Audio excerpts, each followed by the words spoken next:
네, 하지만 이 재능을 발견하는 이 첫 번째 방법인 다양한 시도는 어쨌든 게으른 사람에게는 좀 접근하기 힘든 영역인 거는 분명한 것 같아요.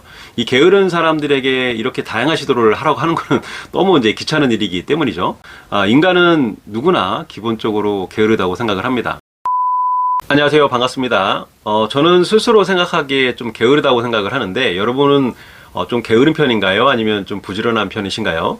근데 게으른데 나의 재능을 발견할 수 있는 방법이 없을까라고 걱정을 하시는 분들이 있다면, 오늘 이 영상을 끝까지 시청을 한다면 게을러도 여러분만의 재능을 발견할 가능성이 높아질 거라고 저는 생각을 합니다. 저는 S그룹에 근무 중인 20년차 직장인입니다. 습관홈트, 우리 아이 작은 습관, 습관의 완성, 이렇게 3권의 습관책을 출간한 작가이며, 월급이 9개 수입 파이프라인으로 매월 200만원 이상 버는 엔잡너입니다.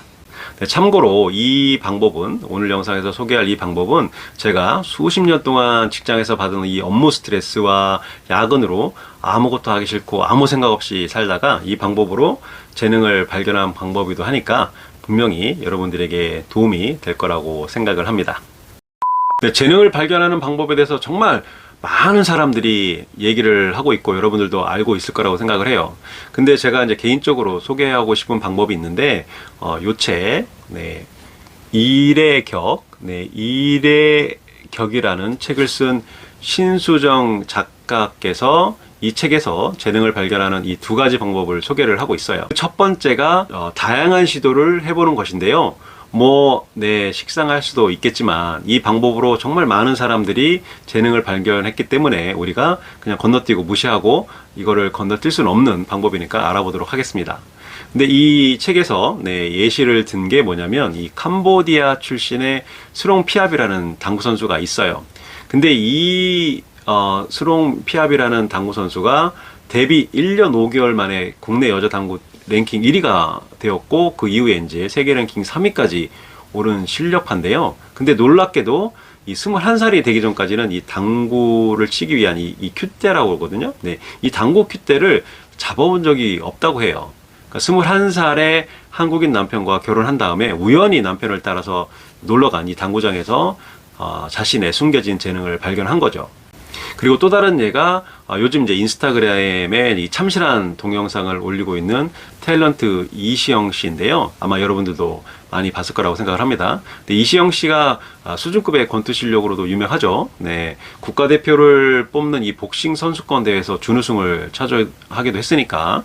근데 이 이시영 씨가 복식이란 재능을 발견한 게 이 영화의 한 장면 중에 이 복싱하는 장면이 있어서 이렇게 가볍게 복싱을 배우기 시작하면서부터 재능을 발견했다고 해요.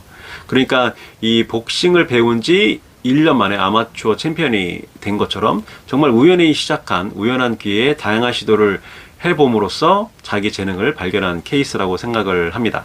하지만 이 재능을 발견하는 이 첫 번째 방법인 다양한 시도는 어쨌든 게으른 사람에게는 좀 접근하기 힘든 영역인 거는 분명한 것 같아요. 이 게으른 사람들에게 이렇게 다양한 시도를 하라고 하는 거는 너무 이제 귀찮은 일이기 때문이죠. 인간은 누구나 기본적으로 게으르다고 생각을 합니다. 이 인간의 무의식 특징 중에 한 가지가 바로 이 현상 유지, 현상 유지가 있거든요.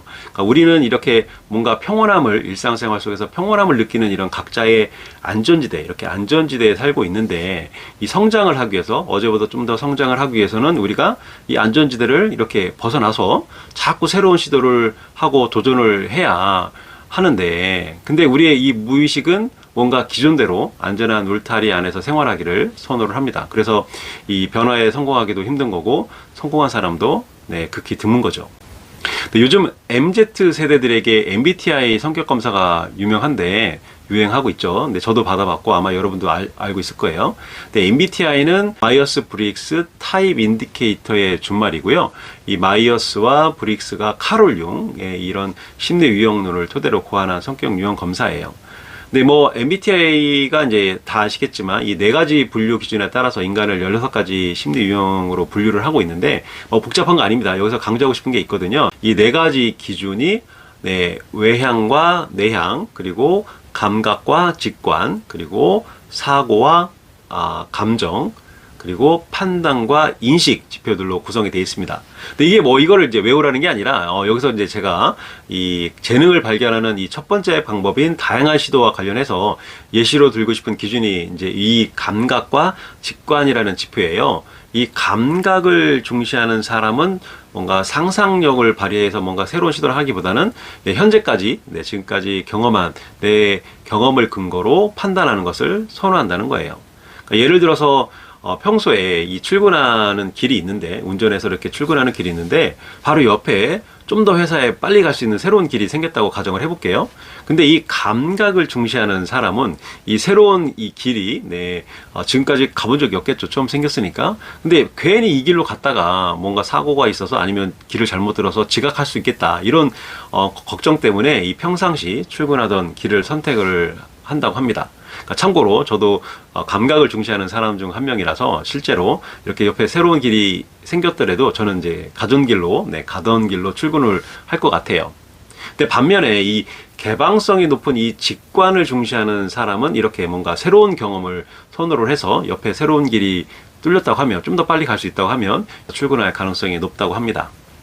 그러니까 다양한 시도를 하고 싶어도 인간은 이 무의식적으로 뭔가 현상 유지를 선호하는 건데, 여기에다가 특히 MBTI가 감각을 중시하는 이런 유형의 사람들에게는 이 재능을 발견하는 이 첫 번째 방법인 다양한 시도는 정말 너무나 힘들고 너무나 먼 나라의 이야기처럼 들을 수 있다는 거죠. 그렇다면 두 번째 재능을 발견하는 방법은 뭘까요? 그것은 바로 자신의 재능이나 강점을 파악해주는 이 좋은 멘토나 또는 동료, 스승, 이런 선배 또는 직장에서는 상사를 만나는 일입니다. 이 방법으로 게으른 사람에게도 이 적용 가능한가? 네, 그렇죠. 이 게으른 사람에게 저는 이 방법이, 두 번째 방법이 최적화되었다고 생각을 합니다. 왜 그런가? 왜 그런가 한번 알아볼게요. 이런 스승이나 멘토의 역할은 여기서 주의할 게, 이 게으른 상대방한테 뭔가 육체의 힘을 가해서 억지로 막 끌고 가서 이렇게 변화시키는 게 그런 게 아니라, 이 변화에 대한 이 자극을 줘서 게으른 사람이 이 생각이 바뀌게 만들고, 그리고 게으른 사람이 스스로 움직이도록 만드는 역할을 한다는 거예요. 뭐 유명한 말이 있죠. 말을 우물가로 억지로 끌고 갈 수는 있지만 물을 먹일 수는 없는 것처럼, 이 마음의, 이 생각의 변화를 이끌어내는 게 멘토의 역할입니다. 이 브라이언 트레이시가 쓴 100만 불짜리 습관이라는 책이 있어요. 여기에 인과의 법칙을 소개를 하고 있는데, 이게 뭐냐면, 여러분이 정말 다른 성공한 사람들이 하는 대로 그대로 따라하면 여러분들도 그들의 성공을 똑같이 이룰 수 있다라는 게 이 인과의 법칙이에요. 그래서 이 성공한 사람들을 여러분들이 찾아서 그 사람이 한 그대로 똑같이 생각하고 또 똑같이 느끼고 또 똑같이 이렇게 행동을 하게 되면 그들과 똑같이 인과의 법칙에 따라서 여러분들도 성공을 거둘 수 있다는 그 내용입니다. 인과의 법칙을 그대로 적용한 사람이 그 유명한 켈리체라는 분인데, 유럽 12개국 1200개 매장을 갖고 있고 연매출 6천억 원의 이 글로벌 기업인 켈리데리 창업자이시죠. 근데 이 켈리체도 이 첫 사업 실패 후에 이 1000명의 사람을 스승으로 삼고 그들의 성공 방식을 아주 그냥 먹어버리듯이 자기 것으로 만들었기 때문에 성공할 수 있다고 설명을 하고 있습니다. 근데 이 켈리체가 강조하는 게, 이 성공을 원한다면 어떻게 할지 이렇게 자꾸 고민만 하지 말고 스승을 찾아서 스승을 벤치마킹하라고 이렇게 조언을 하고 있습니다. 근데 저도 이제 40대 중반까지 정말 무기력에 빠진 직장인에 불과했었거든요. 근데 이제 많은 영상에서 제가 강조를 했지만, 이 습관의 재발견이라는 책을 읽고 제 마음 깊은 곳에 어떤 바다에, 이 깊은 곳의 바다에 커다란 이렇게 바위가 쿵 하고 떨어지는 그런 묘한, 좀 뭔가 아찔한 그런 기분을 느꼈었거든요. 그런 다음에 제 생각이 바뀌고 태도가 바뀌면서 제 스스로 알아서 하루에 이렇게 시간을 뭔가 좋은 습관을 실천하는 데 사용하기 시작을 한 거죠. 근데 그 시작이 뭔지 아세요? 바로 습관의 재발견을 쓴 스티븐 기지의 습관을 그대로 따라 한 거예요. 그래서 저도 지금까지 6년 넘게 책 2페이지 읽기, 글 2줄 쓰기, 8분 펴기, 5회를 멈추지 않고 계속 실천해 오고 있습니다. 근데 여러분은 어떤 재능이 있다고 생각을 하세요? 아마 재능이 뭔가 발견하기가 쉽지 않아서 고민인 분들이 많이 있을 거라고 생각을 하는데, 근데 만약에 여러분들이 게으르지가 않다면 정말 이 첫 번째 방법인 다양한 시도를 통해서 발견할 수 있기를 바라겠습니다. 분명히 여러분들도 제2의 스롱 피아비가 될 수도 있고 또 탤런트 이시영 씨가 될 수도 있지 않겠습니까? 저는 분명히 될 수 있을 거라고 생각을 합니다. 근데 만약에 여러분들이 저처럼 과거에 저처럼 게으르고 무기력에 지금 빠져 있다면 이 여러분들의 관심 있는 분야 또는 좋아하는 분야에 한 발 앞서 있는 이 스승이나 멘토를 꼭 만나기를 기원을 하겠습니다. 스승이나 멘토는 이 책 속에도 있고 여러분 주위에도 분명히 있을 거라고 믿어 의심치 않아요. 그리고 브라이언 트레이시가 강조했던 이 인과의 법칙을 적용을 해서 그 스승을, 그 멘토를 그대로 따라 하시기를 바라겠습니다. 그러면 분명히 여러분들도 저처럼 재능을 발견할 수 있을 거라고 생각을 합니다. 오늘도 긴 영상 시청해 주셔서 정말 감사드리고요. 저는 언젠가는 여러분의 계절이 찾아올 거라고 생각을 해요. 그리고 그 계절에 맞게 여러분들의 꽃도 언젠가는 활짝 필 거라고 믿어 의심치 않습니다. 그러면 다음에 또 만나요. 안녕.